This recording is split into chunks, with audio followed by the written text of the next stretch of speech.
Hepiniz hoş geldiniz güzel insanlar. Bugün iki etkinlikten bahsetmek istiyorum sizlere. Birincisi Valhalla'nın çağrısı olacak. İkincisi de biliyorsunuz GVG diye bir şey başladı sunucular arasında. İlk başta bu GVG'yi biz kendi sunucularımız arasındaki klanlarla yapıyorduk. Fakat şimdiki GVG'leri de sunucular arasındaki klanlarla yapacağız. O yüzden de kabileler arası hesaplaşmayı da size anlatacağım. İki etkinlikten bahsedeceğim. Kabileler arası hesaplaşma ve Valhalla'nın çağrısı. Valhalla'nın çağrısını biraz daha uzun tutabilirim. Mekanikleri farklı, yapmak da farklı. Çoğu kişi karıştırıyor. Yaparken de ödülleri alamıyoruz. Ben 6. 7. 8. Valhalla'yı yaptım ama ödülleri bana gelmedi diyenler var. Neden ödül alamadığınızı da oyunda bahsedeceğim. Ayrıca oyun içinde bir Telegram grubu kurduk. Oradan da gelip sorabilirsiniz. Bunu niye söylüyorum? Oyun içinde bazı arkadaşlar bizim ekipten, benim arkadaşlarımdan bazılarının oyunu bıraktığını, bazılarının da ban yediğini söylemişler. Böyle bir şey yok. Eğer ki benim arkadaşlarım hakkında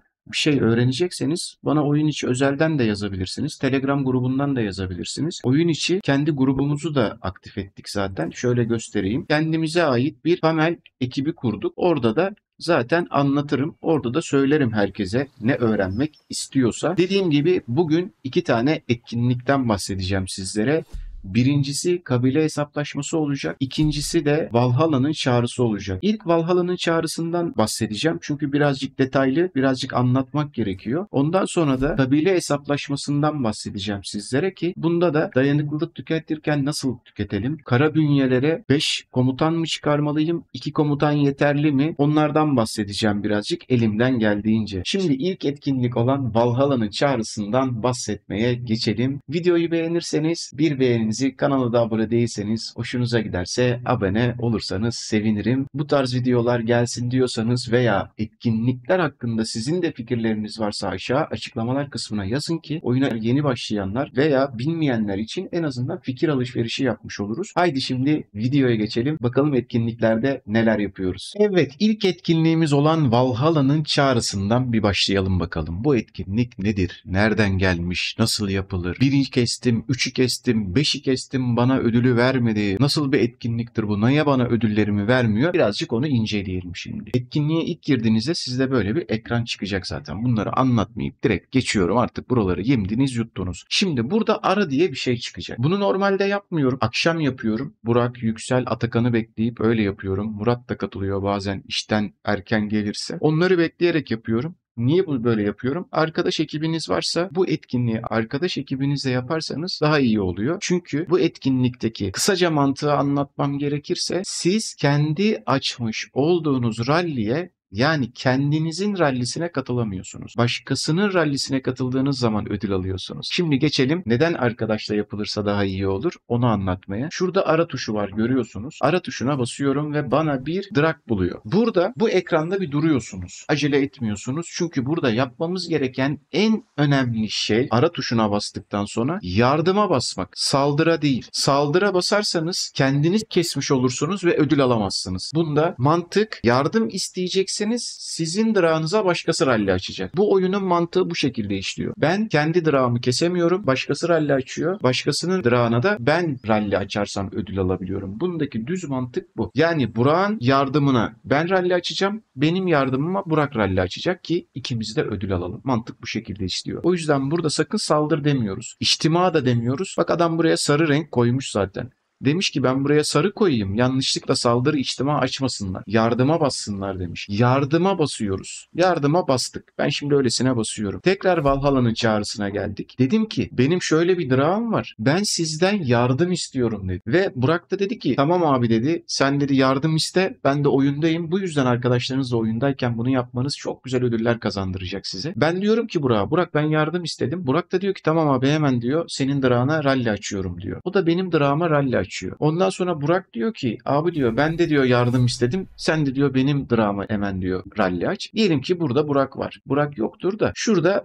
bu Desmon'u Burak diyelim. Hemen basıyorum şuradaki el işaretine. O beni oraya götürüyor. Hemen içtima açıyorum. Bu hedefe birden fazla açılamıyormuş. Buna biri açıyormuş zaten. Başkasını bulalım hemen. Hemen başkasını bulalım. Gringo. Gringo'ya basıyorum. Gidiyorum. Bu sefer buluyorum. İçtima açıyorum. Diyorum ki biz %100 keseriz. Biz bunu ilerleyen zamanlarda %50'ye %75'e düşürüyoruz. geçiriyoruz. Bu akşam canlı yayında zaten buradaki %50'lerin, %75'lerin ve %100'lerin ne işe yaradığını anlatmaya çalışacağız size canlı yayında da. Burada içtimi açtım ben Burak'ın benden istediği yardıma. Açtım şu an. Yani ben ne yaptım? Geldim buradan Gringo'nun benden yardım istemesine rally açtım. Hemen görelim bakalım. Gringo nerede? Bakın bu benim Gringo için açmış olduğum bir şey. Ben hemen Gringo'ya yazacağım. Gringo sakın benim açtığım rally'ye girme çünkü bu senin. Bunu ona haber vermem lazım. Çünkü Gringo yanlışlıkla benim açtığım rally'ye girerse ödül alamaz çünkü kendi rallisi o. Bunu da ona bildirmeniz gerekiyor. Gringo diyor ben sana yardım ettim. Ben senin için senin rallini açtım haberin olsun. Gringo da diyor ki Famel diyor ben de senin diyor yardımına rally açtım. Sen de benim açtığıma girme sakın diyor. Tamam diyorsun. Buradaki mantık bu şekilde işliyor. Ondan sonra Valhalla'nın çağrısındaki ödülleri alıyorsunuz. Gidebildiğiniz yere kadar gidebiliyorsunuz. Kısaca anlatmak gerekirse yani kendi rallinize katılamıyorsunuz. Ödül alamazsınız. Saldırırsanız da içtima da açarsanız ödül alamıyorsunuz. Haberiniz olsun. Bu etkinlik bu şekilde işliyor. Gelelim ikinci etkinliğe. Kabile hesaplaşması. Şimdi eskiden de demeyeyim de şimdi abi eskiden ne eskisi ya oyun bir aylık diyenler çıkacak. Şimdi triggerlanırlar filan. İlk başladığında oyun kabile hesaplaşması kendi sunucularımız arasındaki klanlarla oluyordu biliyorsunuz. Yani ben 8. sunucudayım. 8. sunucudaki klanlar arasında biz bu kabile hesaplaşmasını yapıyorduk. Baktılar ki artık aktiflik azaldı. Oyunda yapabilecek bir şey yok. Klanlar azaldı, klanlar birleşti, bir şeyler oldu. Dediler ki GVG diye bir şey çıkartalım, kabile hesaplaşması olsun. Fakat bunu da sunucular arasında yapalım dediler. Sunucular arasında olacak artık GVG mantığı. GVG mantığı da kabile hesaplaşması. GVG'yi KVK ile karıştırmayın sakın. KVK yok. Bu GVG, KVK değil. KVK da oyunda çıkmadı. Çıkması çok da uzun sürecek. Onu da baştan söyleyeyim. Bir oyuna daha ilk başlarda oyunun birinci ayında KVK, MVK gelmez arkadaş. Bu benim fikrim. Bu oyuna KVK gelmesi nereden baksanız 5-6 ay. Ya bir sene ya. Bir sene rahat bir sene ya. Daha oyunun ne olduğu belli değil. Ne olacağı belli değil. O yüzden KVK gelmez. İlk önce GVG ile deniyorlar şu anda. Bu GVG. GVG'de artık ne oldu? Sunucular arasındaki klanlarla savaşarak etkili hale geldi. Dediler ki sunucular arası açtı ki hareket olsun, can olsun, kan olsun gibilerinden. Peki bu kabile hesaplaşması nasıl ilerliyor, ne tarzda ilerliyor onları göstereyim şimdi. Hesaplaşma durumu diye bir yer var. Buraya bastığınızda birinci gün dayanıklılık tüketme yani kara bünye kesme ve nöbetçi kulübesi ödüllerini alma etkinliği. Nöbetçi kulübesinin etkinliğini yaparsanız da zaten enerji harcamış oluyorsunuz da onun mantığını göstereceğim şimdi. İşte XP kitabı benim kahramanların hepsi 60 level olduğu için XP kasamayacağım. Yani XP yükseltemeyeceğim. Gıda toplama, kereste toplama yani toplamacılık yapma birinci gün. Diyor ki sana kaynak topla, dayanıklılık tüket, nöbetçi kulübesi etkinliğini bitir. Nedir bu? Hemen geliyorum şöyle. Şuradaki etkinlik, gözcü kulesi etkinliği, nöbetçi kulübesi etkinliğidir aynı zamanda. Buradaki etkinlikleri bitir diyor. Ben sana 50.000 puan, 1000 puan neyse onu vereceğim diyor. Gelelim ikinci gün etkinliğine. İkinci gün inşaat hızlandırma, inşaat hızı harcama. Yani bu ikinci günde binalarınızı yükseltebileceksiniz. Aynı zamanda da yine bir inşaat efsanevi kervan yapabileceksiniz. Kervan da şu biliyorsunuz. Buradaki kervanları ikinci güne saklayabilirsiniz. Ya da bugün bitirin. Yarın zaten sıfırlanacak oyun sıfırlandığında. Kervan yapacaksınız, puan kasacaksınız. Bir ticaret evi talebi karşıla. Yani ticaret evi talebi karşıla hangisiydi? Hemen gelelim. Ticaret evine giriyoruz buradan. İkinci gün buradan ticari evindeki talepleri karşılıyoruz. Bir kez efsanevi kademe hazine yolu başlat. Bu hangisi? Şuraya geliyorsunuz. Buradan hazine yolunu başlatıyorsunuz. Zaten burada çantalar oluyor. Böyle gönderiyorsunuz ikinci gün. Buradaki çantaları yapıyorsunuz. Aynı zamanda hazine seferi yeri var görüyorsunuz. Burada da kuleler çıkacak. Oralara da gönderiyorsunuz. Arkadaşlarınızla beraber yapabiliyorsunuz bunu da. Gelelim 3. güne. 3. gün araştırma hızlanması. Araştırmalarınızı 3. güne saklayabilirsiniz araştırma yapacaksanız. Hız varsa elinizde bilmiyorum o anki durumunuza göre. Kaynağınıza ve elinizdeki sikkelere göre bunu yapabilirsiniz. Bir gelişme bilgesi tüket. Yani bilge taşı tüketeceksiniz. Burada yine nöbetçi kulübesiyle dayanıklılığı da eklemişler ki çünkü bilge taşı ve sikke çok lazım olduğu ve çok çabuk bittiği için Demiş ki ya bunlara enerji tüketme de koyalım ki en azından oradan bir şeyleri dengelesinler demişler. Ayrıyeten de rün koymuşlar. Rünlerinizi de 3. gün craftlayabilirsiniz. Rün craftlamak da biliyorsunuz şuraya bastığınızda rünleriniz var. Beyazları yeşile, yeşilleri maviye, mavileri mora, morları da sarıya dönüştürebiliyorsunuz. Ben bunları da bekletiyorum. Yapacağım craftlar var. Onları da bekletiyorum şu an. O gün yapacağım onları da. 3. gün etkinlikleri de böyle. 4. gün XP kitabı basma, kahraman yükseltme, kahramanların XP'lerini yükseltme. Fakat benim kahramanlarımın hepsi 60 level olduğu için pek fazla XP kitabı tüketemeyeceğim. Bir de o gün kahraman çağrısı etkinliği geliyor. Taşlarınızı kahraman çağrısı etkinliğine ayırabilirsiniz. Yani buradan çağrı yapacaksınız. Çağrı yaptıkça da puan kazanacaksınız. Mor kahramanlar çıkması önemli. Kahraman stili diye bir bina var. Bu ana binanız 25 level olduğunda açılıyor bir bina biliyorsunuz. Burada da kahramanlara yıldız atlattığınızda orayı etkiliyor. Diyor ki ya şimdi herkesin kahramanları 60 level puan kazanamayacaklar. Yıldızlar da fulldür. Buradaki yıldızları da yıldız atlattığınızda etkinlikte buradan puan kasmış oluyorsunuz. Bilginiz olsun. Gelelim 5. güne. Bu etkinlik 6 gün sürüyor. Gelelim 5. güne. Yine dayanıklılık tüketiyoruz. Nöbetçi kulübesi görevlerini yapıyoruz. Araştırma, dayanıklılık, hız, burada asker eğitme, asker hızı her şeyi basıyoruz artık. Aklınıza gelebilecek her şeyi yapabilirsiniz. En iyi şefteki 7. gün gibi. Ben buna Allah ne verdiyse etkinliği diyorum. Burada her şeyi basıyorsunuz artık. 6. günde asker iyileştirme, ölü askerlerinizi diriltme. Neden? Çünkü karşı rakiple savaşıyorsunuz. Yani biz birinci olduysak burada şöyle göstereyim. Biz puan olarak birinci olduysak karşı rakip bizim sunucumuza geliyor. Bizim sunucumuza gelip bizim sunucumuza kapışacağız. Işınlanıyorlar. Onlar birinci olduysa biz onların sunucusuna ışınlanıyoruz. Kaynak toplamak yasak. Etkinlik dışındaki klanlara saldırmak yasak. Hiçbir şey yapamıyorsunuz. Sadece etkinlikte kimle eşleştiyseniz onunla savaşıyorsunuz. Burada da kim birinci olduysa yenilen takım diğerinin sunucusuna ışınlanıyor. Oraya gidiyor. Haberiniz olsun. Son etkinlikte böyleydi. Gelelim 1. etkinlik. Ben ne yapıyorum onu anlatayım. Bu etkinlikte ben şöyle bir enerji basacağım sizler için. Şunu bir kullanalım. Şöyle bir etkinlik var zaten. Basıyorum istediğim kadar. Rahat rahat basıyorum. Hiç acımıyorum. Şimdi otomatik kara bünye avlama yerine geliyorum. Şunları bir temizliyorum buradan. Buraya ben 3 tane ekip koyuyorum. 1, 2 ve bunu koyuyorum 3. Bu 3 ekiple 26 level kara bünye kesiyorum ki bunun da sebebi hastanem çabuk dolmasın. Bir sonrakinde bunu 30'a çıkartıyorum. O artık puan kasacaksam 30'a çıkartıyorum ama şu anlık 26 çok iyi geliyor bana 3 tanesinde. Başlat diyorum. Şu an başladılar. Enerji tüketecekler. Ben puanıma bakayım. 5 milyon yükseliyor zaten. Çabuk yükseldi de. 5 milyon 31'de kaldı mesela. Şuraya bir not alayım. 5 milyon 31. Ben ayrıyetten ne yapıyorum? Enerjiyi çabuk tüketmek istiyorsam, puanı hızlı kasmak istiyorsam içeriye geliyorum. Biliyorsunuz ki burada spamlanan canavarlar var. Buraya da bir birlik gönderiyorum. Puanımıza bakalım.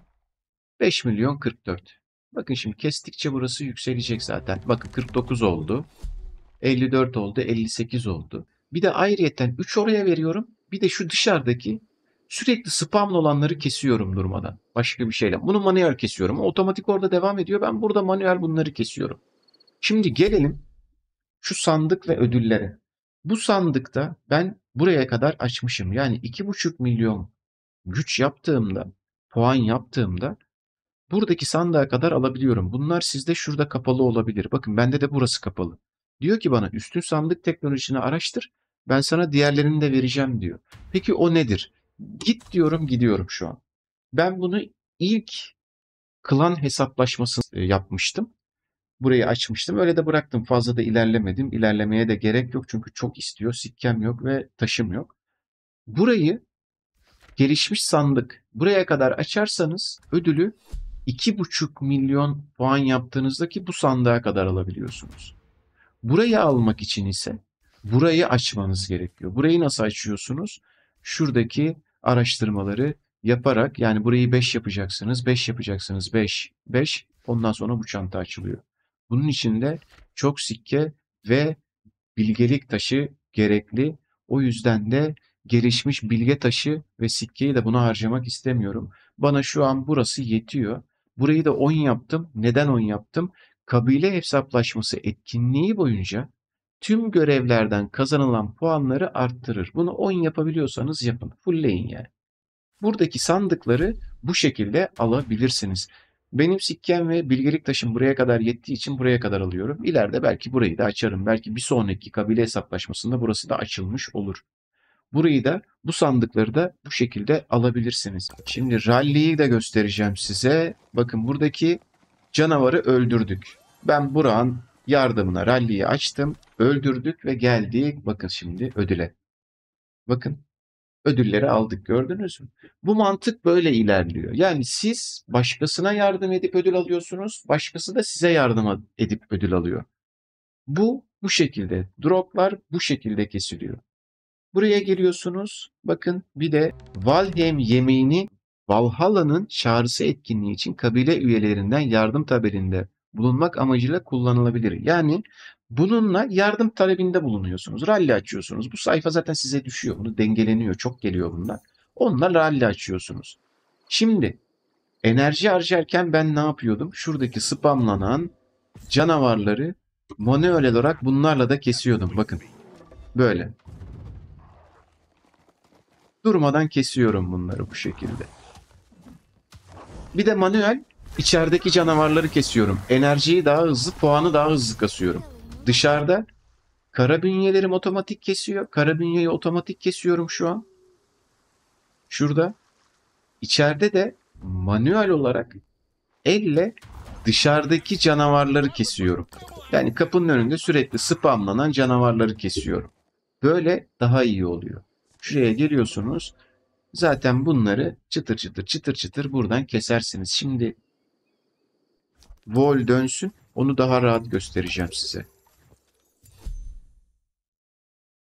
Bakın Valheim'in çağrısını da buradan bitirmiş oluyorsunuz. Buradan yardım ederek. Buradan yardım etmeyi unutmayın. Şimdi vol dönsün, burayı da göstereceğim. Vol döndü. Şuradan bakın. Geliyorum manuelde bunları kesiyorum böyle. Ne yapıyorum? 3 tane ekibim kara bünye kesiyor zaten. Diğeriyle de bakın böyle göndermem onu mesela. Şöyle gelip spamlananlara direkt kesiyorum böyle. Çatır çatır çatır çatır kesiyorum. Görüyor musunuz? Sürekli spamlanıyorlar zaten. Şunlara destek atıyorum buradan. Enerji puanını daha çabuk kasıyorum.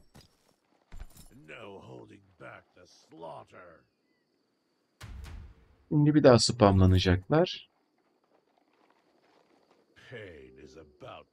Bu daha çabuk spamlandı. Buna gidelim. Bu da spamlandı.